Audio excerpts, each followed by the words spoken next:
Yeah.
Good evening, and welcome to tonight's Fort Wayne Community School Board of School Trustees meeting. We begin this meeting like we do each meeting with the Pledge of Allegiance. I pledge allegiance to the flag of the United States of America and to the republic for which it stands, one nation, under God, indivisible, with liberty and justice for all. Next up, we have roll call of members. Good evening, Steve Corona from the 5th District. Julie Hollingsworth, District 1. Jennifer Mathias, District 2. Ann Duff, Member at Large. Raleigh Booker, District 4. Noah Smith, District 3. And I'm Maria Norman, member at large. Sorry, and I'm finding my document. Okay, and we have Dr. Mark Daniel to my left and Angie Filler, clerk of the board. This evening, we have no awards or recognition, so we go right to the consent agenda, which includes approval of minutes from our regular meeting on February 26, vouchers and payroll, the personnel report, and required disclosure. Is there a motion on the floor? So moved. Second. Thanks, Ann. Thanks, Jennifer. All those in favor? Aye. Aye. Dr. Daniel, did you have anything that you? I do not. Okay. Thank you. Thank you. All right. And we have no old business, which leads us to new business. And we're scrolling. Here we go.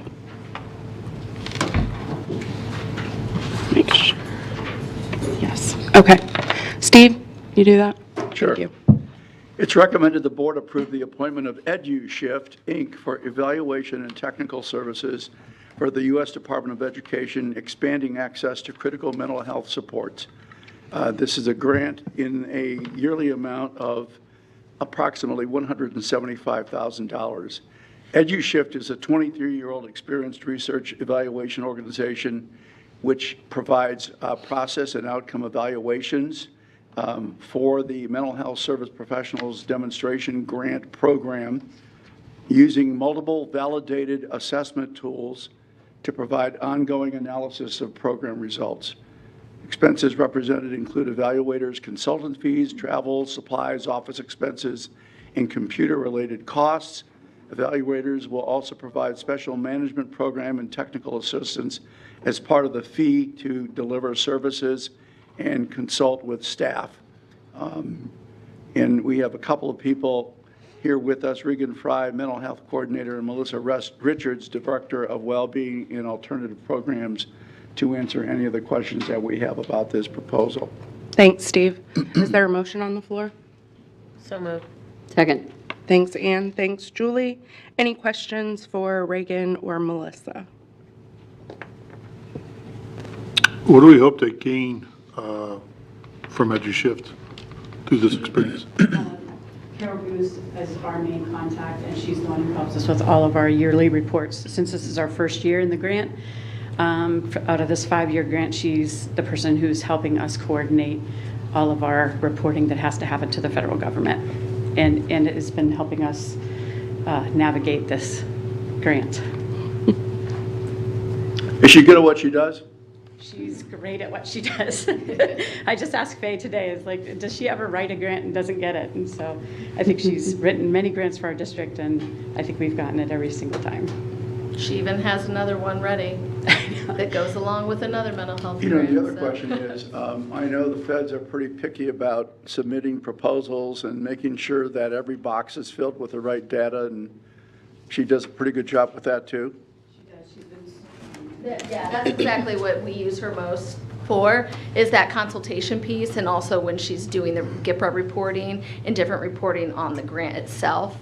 And so she does have everything checked. She has everything, so we aren't missing a single thing as this grant goes forward, since it is a large grant. So while we may move and transfer, promote program managers, she's been our constant with programs. Federal programs. It's good to have. And the amount that you're requesting will come out of the grant? Yes. Okay. And it's already a line item that was there the first year, and it's a continuance for each year. So we've already got this grant? Mm-hmm. How much is the grant in total?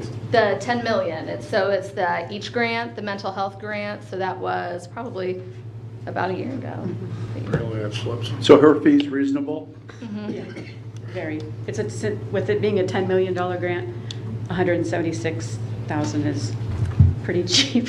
Is this the grant where we had the mental Yes. health interns Correct. working with our kids? Yep. And I know that this is a thing, but just so that everyone understands, $176,000 seems like a lot for services.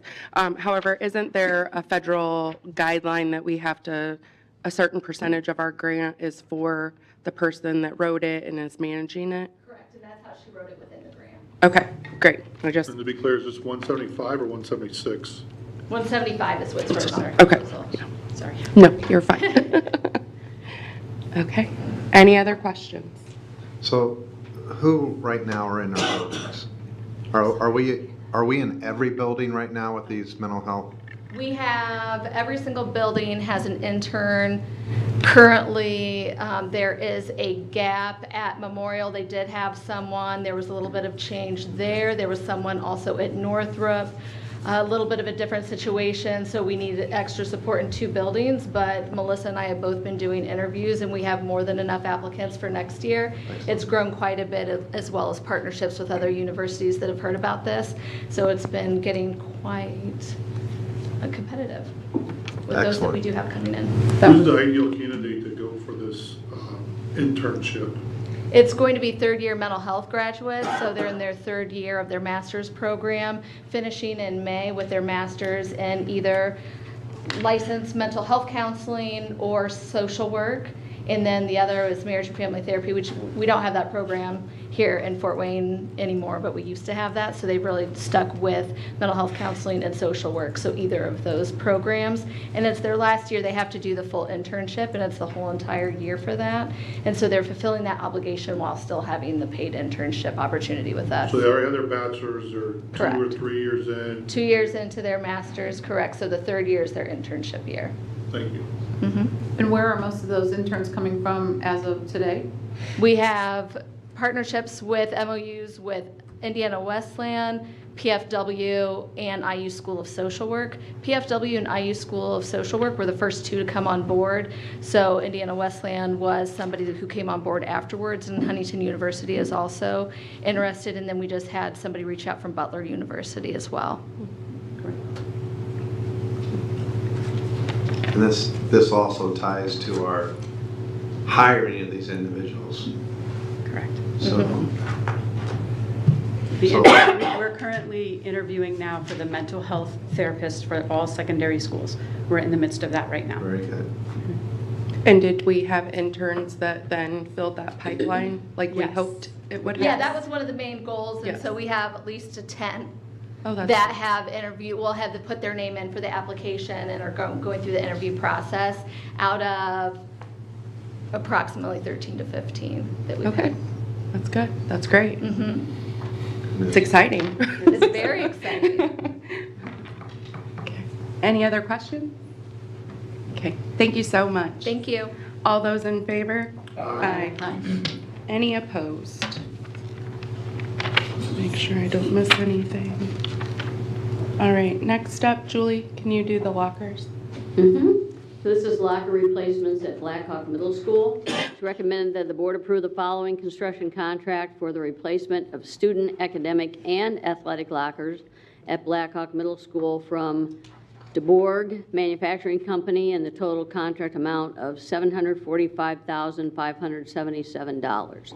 The replacement of lockers at Blackhawk Middle School was strategically procured separately from the base construction project due to the unique nature of the work to be completed. The project was designed and procured through Sourcewell National Purchasing Cooperative. Indiana law allows for purchases made through competitively bid contracts from approved cooperative purchasing entities. Funding comes from the 2020 Safety referendum, and Darren Hess, Director of Facilities, is available to answer any questions. Thanks, Julie. Is there a motion on the floor? I move approval. Okay, thanks, Julie. Thanks, Ann. Any questions for Darren?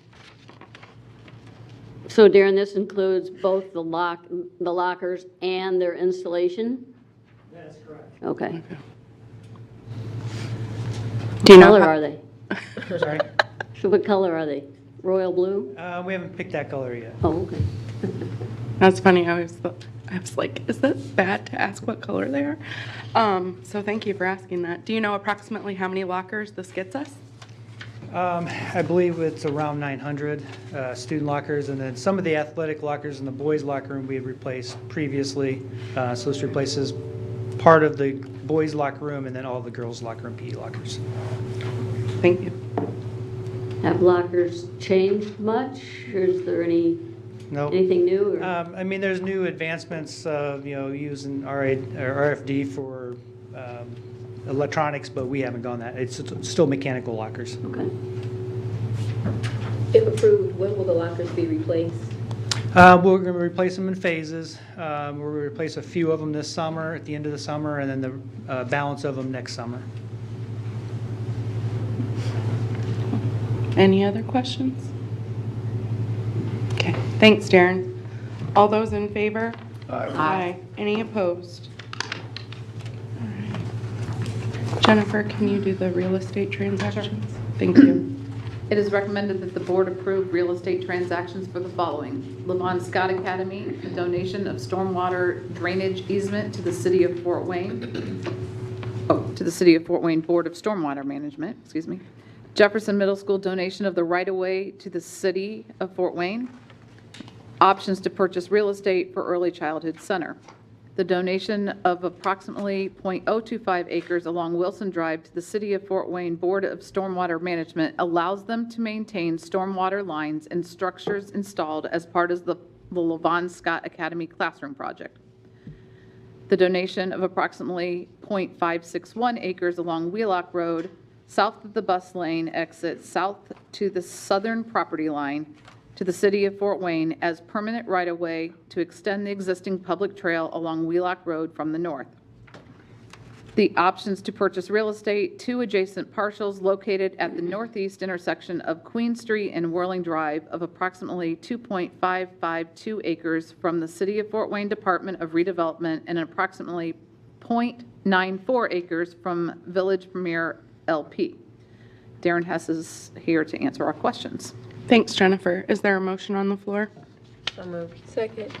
Thanks, Ann. Thanks, Raleigh. Any questions for Darren about this item? On the Jefferson property, Darren, was there an offer to purchase, or was it always discussed to be a donation?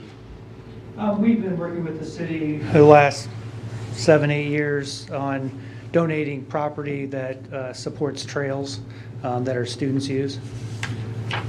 I drive past that every day, and there is a wonderful trail that goes up to the north part of the, and so seeing that continue would be fabulous, and I hope the property adjacent to us will do the same so that the trail can continue a little farther down Wheelock Road, because at this point, it's just going to stop right there. It does give us access to another subdivision for children to get across, so I do appreciate that. Do you know if the property to the south of that, which I think is owned by the diocese, is going to be included in this? I believe it is. I'm not sure on the progress of that acquisition. Nice. So will they install the sidewalks and stuff, the trail in? Yeah, the city of Fort Wayne will purchase and construct everything. How far will we continue to mow up to that? Will we continue to maintain and mow the property up to that trail then? Yeah, because it's still in our right of way, and we would go up to the back of the curb, so yeah, we'll still maintain it. Okay. Any other questions? Thanks, Darren. All those in favor? Aye. Any opposed? Right. Ann, can you read the next one? It is recommended that the board appoint Raleigh Booker to serve on the City of Fort Wayne Redevelopment Commission. The redevelopment commission consists of 5 voting members appointed by the mayor and the common council of the city of Fort Wayne, and 1 non-voting member appointed by the Fort Wayne Community School Board of School Trustees. Ms. Booker has been on the school board since August 2020 and has agreed to serve on the redevelopment commission. She will serve a 2-year term and thereafter until a successor is appointed. Thanks, Ann. Is I move we that, approve. Second. No discussion, all let's vote right now. wow. Aye. Is that acceptable, David Amon? I think you're doing the right process. Okay, just making sure. I don't need to be in the notes. Maria Norman did not do what she was supposed to. So congratulations, Raleigh. Thank you so much. Thanks for You're- taking one for the Wait a team, minute. Al. I think I have a question. Okay, good. So could you detail your qualifications for this position? Gosh, you know what? I remember when the discussion came up in 2020 to take on this seat, and I was just like, oh my gosh, this is really important. This is a really big deal, even though I'm not an actual voting member, just to be able to weigh in on things. And Steve has been there along the way. He was like, I'll save a seat for you. You can sit next to me. And we actually sit across from each other, but I'm really proud of the work that redevelopment is doing in our city. And today, Steve and I had the chance to sit in on something we all just voted on, and that was the redevelopment commission donating or giving us the option to purchase property that will go towards our early childhood learning center. Mitch Shepard was part of that meeting, and she spoke to the commissioners and told them about just the vision for the early childhood learning center, the need for it, and the impact that it will have in our community. She did an amazing job. If it needed to be sold, and I don't think that it did, she absolutely sold it. Everyone was on board. I think one of the comments was, this is a no-brainer. Just really excited about the work that the city is doing in Fort Wayne Community Schools, being a part of some of the work that they're doing. Steve actually took the time today to talk about some of the things that redevelopment has done in the city and the community, and one of the things that we've actually had another hand in was donating ward to neighborhood health, and the work that's been being done in Southeast, in that aspect too. So Fort Wayne Community Schools, I'm really proud to be on this board. I'm proud of the work that we're doing in our community. Great. Thanks for doing this. Yeah. I want to be clear, the reason I was so fastidious at doing that was we appreciate, and I appreciate your representation on that group and looking out for us. Thank you. Yeah. Thanks. Okay. Should we vote? Yeah. Oh, okay. You know All my right. vote. All those in favor? Aye. Any opposed? Sorry. Everybody chimed in at the last part. I wasn't sure. Okay. All right. It is recommended that the board approve the purchase of 86 CEIA open gate weapons detection systems from Upside Event Management in the amount of $1.4 million. And there's some change in there, but the weapons detection systems will be used at all middle and high schools when students arrive in the morning and for screening visitors the rest of the day. The detection systems will be used at all elementary schools only for screening visitors. Funding will come from the School Safety Operations Referendum Fund. Invitations to bid were sent to 12 prospective bidders with 6 responding. The original bid was for 54 units. Upside agreed to hold at their bid pricing for 32 additional units for elementary schools after funds became available. So board members can see the 6 proposals that we received and the price per unit with Upside Event Management coming in the lowest. Matt Sheeple, Executive Director of Safety and Community Partnerships, will be available to answer questions. I also see Mike Manuel as well. Is there a motion on the floor? So moved. Second. Thanks, Ann. Thanks, Jennifer. Any questions? I don't actually see Matt. Oh, he's there. Just kidding. Sorry, I didn't see you. Can you explain to us how these units will be used in these schools? So the secondary level, we will use the machines exactly as we've used them at Southside. You recall that we piloted at Southside and had some time to improve and tweak and make the system better, and so it's run very smoothly. So everything that we've learned from Southside will be used again for the middle and high schools. So students pass through them upon entry.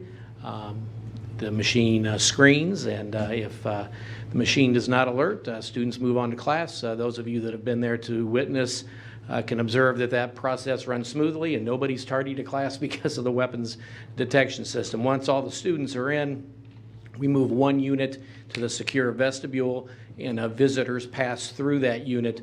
If the unit does alert, then the visitor is asked to exit the building and is met outside by security personnel to assess why they set off the detector.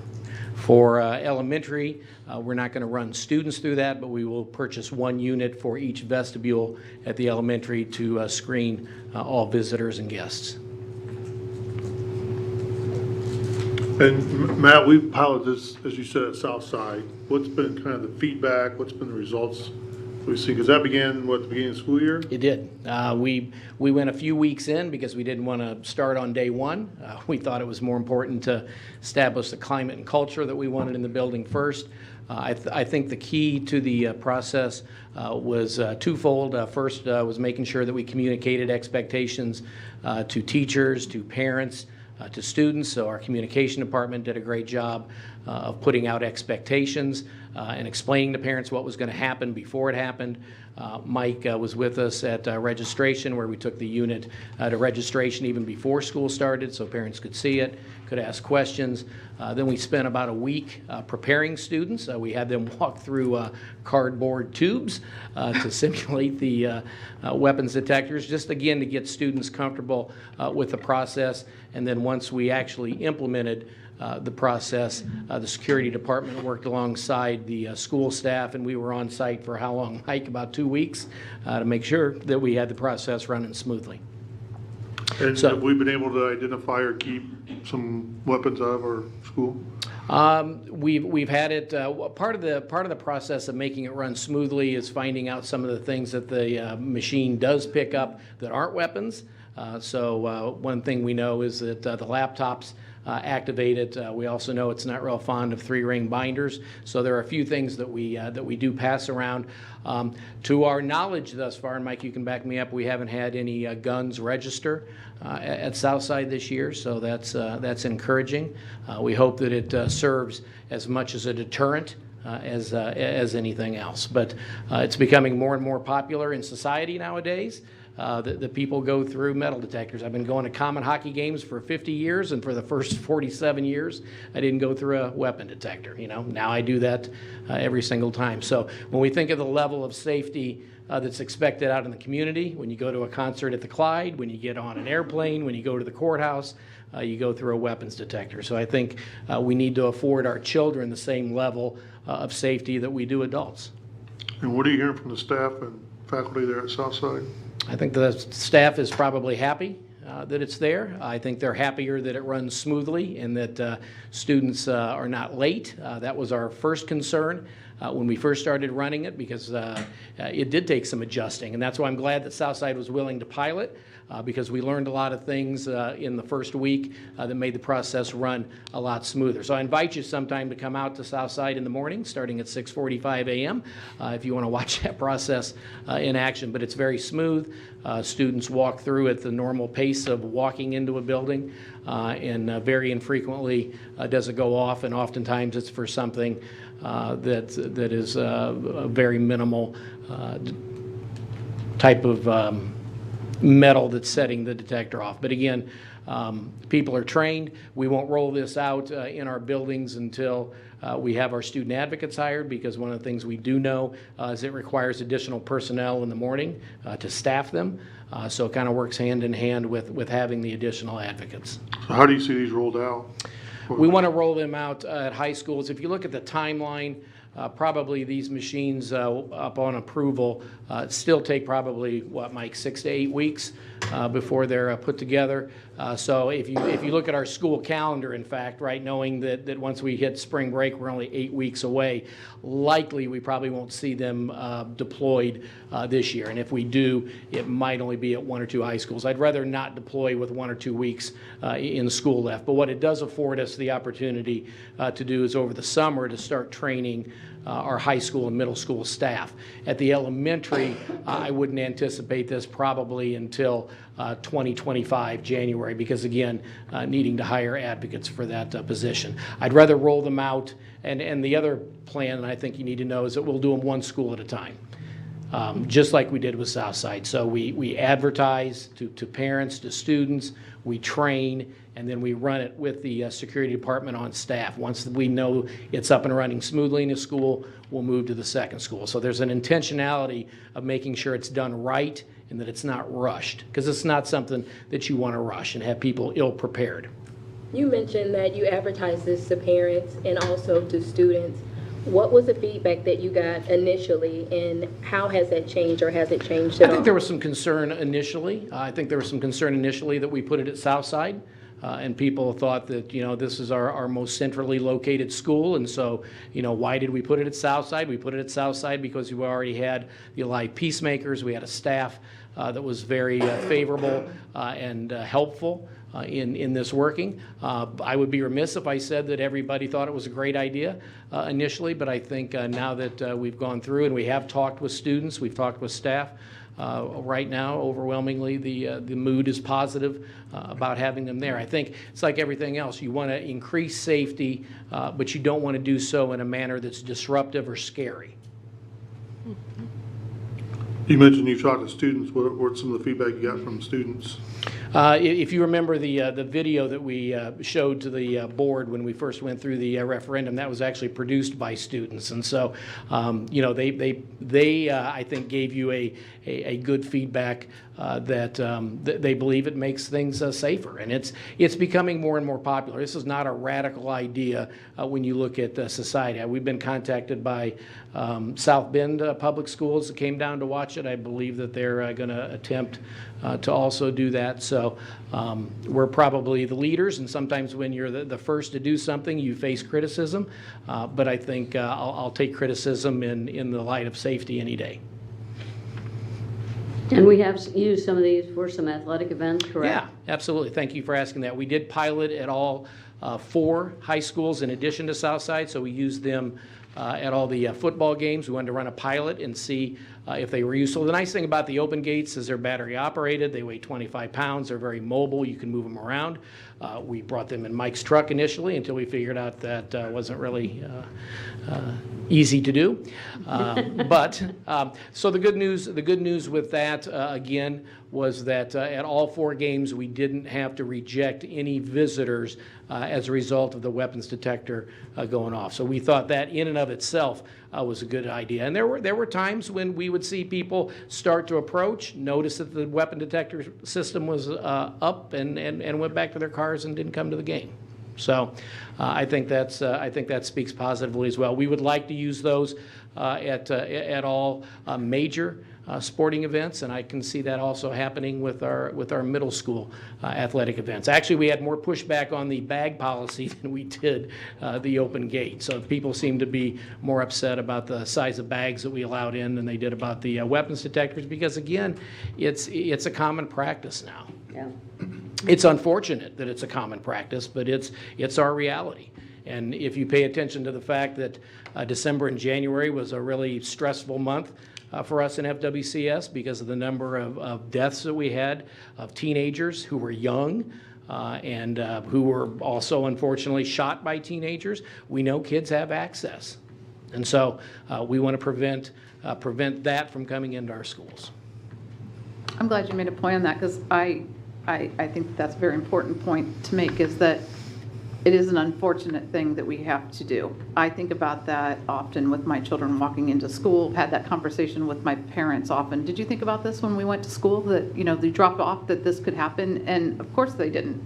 You know, I mean, back in their day, they were worried about bombing and nuclear bombs and other things, but then we had a period of time where students, when I was in school, that we just went to school each day. And I think about that when I drop my children off at school, and it's so unfortunate that we're in that place, but you're exactly right. I mean, I can't go anywhere throughout the day that I haven't at least walked through one metal detector, and that includes going to the mall or the grocery or any of those sorts. So it's heartbreaking that we have to think about that. But I do feel like if we have a deterrent of some sort, then we're doing our job to keep those people in our buildings safe.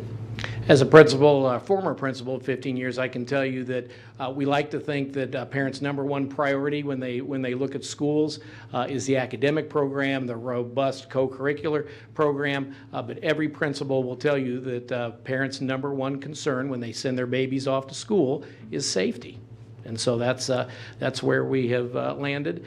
We also want to know that these funds are available because the taxpayers voted for a referendum. And so we look at this fact that we're asking for weapons detectors as an affirmation that this is what the public wants us to do, at least the majority of the public. So we are listening to what the voters and taxpayers had to say.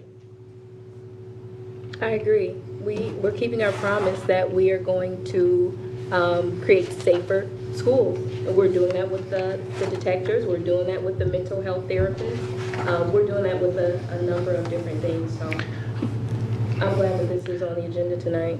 And I'm glad that you're emphasizing that we're looking at safety. You know, we think of metal detectors as being a security device, but the whole referendum is as much about well-being and mental health and support of students as it is for these weapons detectors. The weapons detectors are not the majority of the budget spent on the referendum. In fact, in this particular case, it's 1/7 of the budget.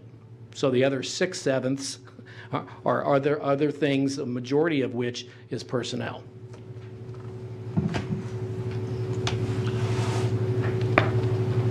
We good? Okay. Thanks so much, Mel. Thanks, ma'am. Yeah. All those in favor? Aye. Any opposed? Okay.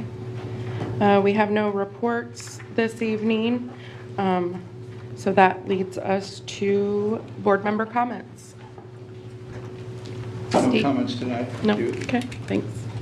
Was it last week that we had the cell phone pouches on our agenda, and we also have had many discussions about those, but so I find it interesting, if you've followed the Indiana legislature at all, the Indiana legislature passed a law that says schools must have a policy that bans cell phones during instructional time. So Fort Wayne Community Schools is not, and there are exceptions, you know, there are medical exceptions and IEP exceptions, but you know, Fort Wayne Community Schools is not something that we're doing in a vacuum. This is a pervasive problem in K-12 education, and we're all anxiously awaiting the results of our pilot program. This week, or last week, Steve and I went to the continuing education graduation, which is always, you know, a wonderful event to attend. The stories that you hear of adults coming back, you know, life has intervened in some way, and they haven't been able to finish high school, but these adults have returned to get their GED so that they could pursue professional or work goals or further education goals. And they always have graduation speakers, and those stories are really inspiring. The first young man that spoke was Maza'a, and he got his GED. He's now, after he got married and had a child, and he is interested in becoming a police officer, and I hope that he can. I hope that that can happen. I don't know how many Burmese police officers we have in Fort Wayne, but I'm sure that his skills would be of value to not only our community, but his community. So it's just, I forget, how many graduates did they say there were? 200. Yeah, there were close to 200 graduates. I think, maybe a third of them, actually attended the ceremony, but it's a really impressive event. That's it. Thanks, Julie. I continue to spend some time volunteering in our schools for JA, and I encourage the public to do the same. There's many schools each year that have JA in a day, which is basically an 8:30 to 1:30 commitment, and you're very helpful in helping our teachers to teach everything from entrepreneurial all the way down, all the skills all the way down to pre-K, because I was at a K class last time, or pre-K class. But last week, Dr. Daniel and I believe Maria was online, we were invited to Snyder High School for the 3DE National Championship.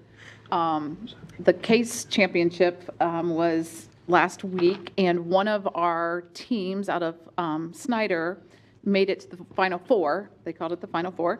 And that was exciting because it was the second year in a row that one of our teams had made it to the finals. We were there to be able to watch it live. All four teams presented to Home Depot and their executives. There were six executives, 4, 5, 6, somewhere in there. But our teams then did Zooms from each of their schools with a presentation, and then also the teams also spoke. And these sophomore class students would blow you away. Their speaking skills, the comprehensive nature of their presentations, you would not know that you were watching sophomore students who were 15, 16 years old. It was so impressive. I thought our team had a wonderful shot at winning. They unfortunately didn't, but I'm going to tell you that they got second place because I do believe that the only advantage, I believe the team that won had an out-of-the-box, something that did not exist at Home Depot. And it was quite inventive, I think. But I think that's what pushed them over the edge. But I think that our team did a fabulous job, that team at Snyder, and I wish I would have written all 4 of their names down, and I apologize. But we were there, and the parents were able to come in. And so it was very exciting. And I think the 3DE program is proving that we have fabulous students in our schools that are going to go a long way, well above, I would believe, a normal 15 to 16-year-old. So I'm excited to see where that program takes us. I have no comments this evening. No comment. No comment. Dr. Daniel? So I'm looking for the names. Oh, of the But- 3D people. Nick, Yeah. Say, I know the Say, two. I don't right. have their last names in front of me. So a couple other things. So this past weekend, we had a regional champion in our boys basketball tournament. Northside played Wayne, and Wayne was the regional champion, and now we'll go on to semi-state. So wish them the best this coming Saturday. We also had robotics, and we have 2 schools now, high schools, that have robotics teams. Snyder and Northside both are sponsored by private sector. Matt, do you know the sponsors? Yes. So Northside is sponsored, as they were last year, by SDI. It's also one of our 3DE partners, and a new partner, Medical Informatics. Doug Horner's group is sponsoring Snyder, and will continue to do so. So the cool thing about robotics, and the great thing about having sponsors, is it's a very expensive sport. And again, when we talk about equity being important in Fort Wayne Community Schools, prior to these 2 sponsors, the only robotics team at this level in Fort Wayne was at Homestead. And so now we have 2 in Fort Wayne Community Schools, but it's only because of the partnerships of those 2 organizations. Thank you, Matt. And also our CEO Champions, which is our convening group, will be meeting next week. Mitch and I are working on that list right now, so I think we have about 20 of our CEOs from our community attending, representing various organizations, and it's just the beginning. So we see this continuing to grow. Again, how do they interact with us in regards to either case challenges or perhaps sponsoring one of our teams, i.e. in that particular career cluster type area. Again, robotics is technology, so it fits very nicely. And it's just been actually almost beyond our belief that the way that people are wanting to contribute. And I was with Pat Morello on Friday morning. I think his comment was, as we approach other corporations and other organizations, the response is this: why wouldn't we? Why would we not do this? So Pat says it's the easiest sell he's ever had. And, you know, Pat's worked for a lot of different organizations, GE, and as well as some other organizations. So he's been in that world of work. So I also would like to let you or inform you there are a couple of new people sitting along the side here. Is Austin still there? Yep, oh, there he is. So first of all, I'll go to Austin Couch. He is now our Executive Director of Human Resources. So Austin, welcome to our board meetings, and he is now part of Cabinet. We also have Shanita Bolton, and Shanita Bolton is the Executive Director of our College and Career. So two huge, highly important positions with HR as we continue to update and ramp up and provide better services to our applicants, but especially in our onboarding, also work. And, you know, we'd love to have our employees love to work in Fort Wayne Community Schools.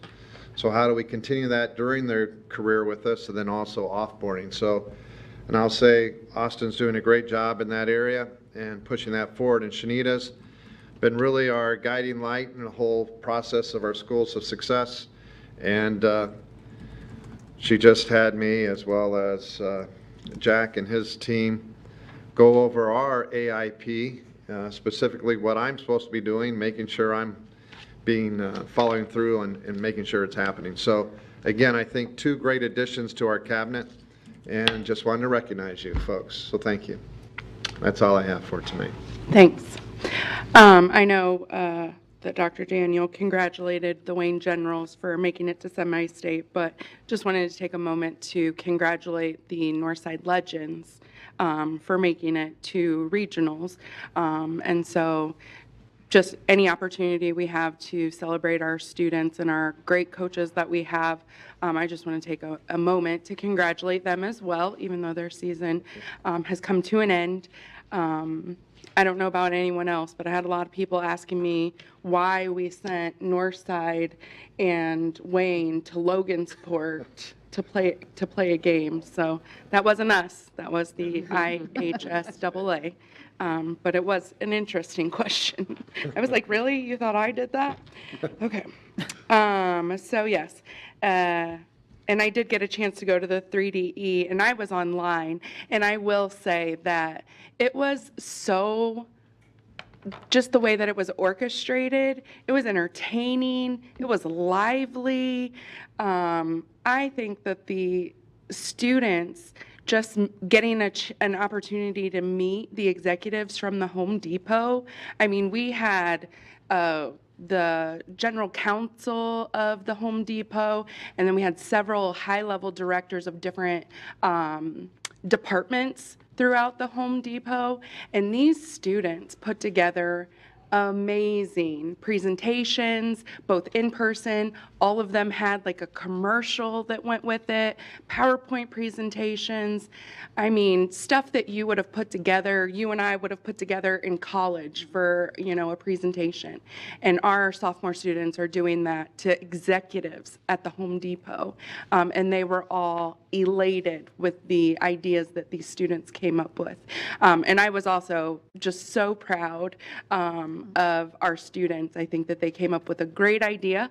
I would love to have that idea, actually, because I feel like I can do a lot of DIY things, but I don't have all the tools.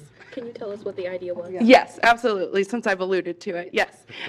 So our Snyder students, They they, have their names now. oh, yes. Okay. Jace, Nick, Say, and Yaza, I believe is how she said, Yaza. Yes, thank you. Awesome, good. So the students put together basically a workshop that would be inside the Home Depot, and there would be tools available so that you didn't have to like buy a tool that maybe you're only going to use once. And then it's staffed with a person that would be able to help answer any questions that you may have. And then they thought of even having competitions, DIY competitions, and then having those participants tape their journey through their DIY project. And then the Home Depot would then upload these videos to make a library, an online library, that their customers could go out and they could watch these videos and just build, sort of a knowledge base of projects for customers to go out and to watch. So yeah, there are lots of projects I would get done if I could rent a tool. Madam Chair, at a recent meeting, Julie Hollingsworth said something about the fact that at one time charter schools were billed as locations where innovation would thrive.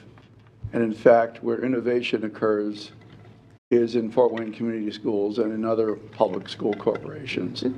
I mention that because I received an email earlier today from the Indiana School Boards Association asking local school corporations to consider a presentation at its annual conference this fall. We have a lot to be proud of and a lot to brag about, and I would encourage Dr. Daniel and his team to think about what we want to talk about in the fall at the ISBA conference. There'll be 1,000 school board members and superintendents there.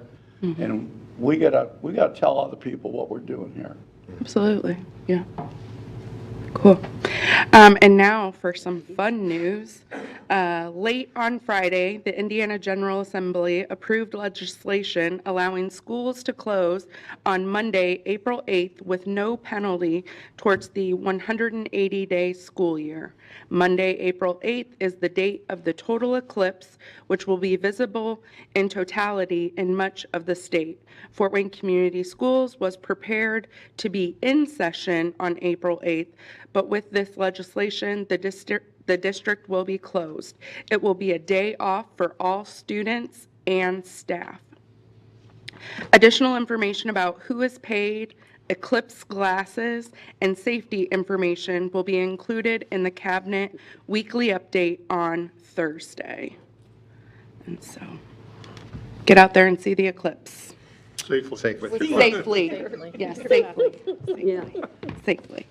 Okay, that is the end of board comments, and so our next meeting is Monday, March 25th. Is there a motion to adjourn? Move we adjourn, Madam President. All those in favor? Aye. Any opposed? Thank you.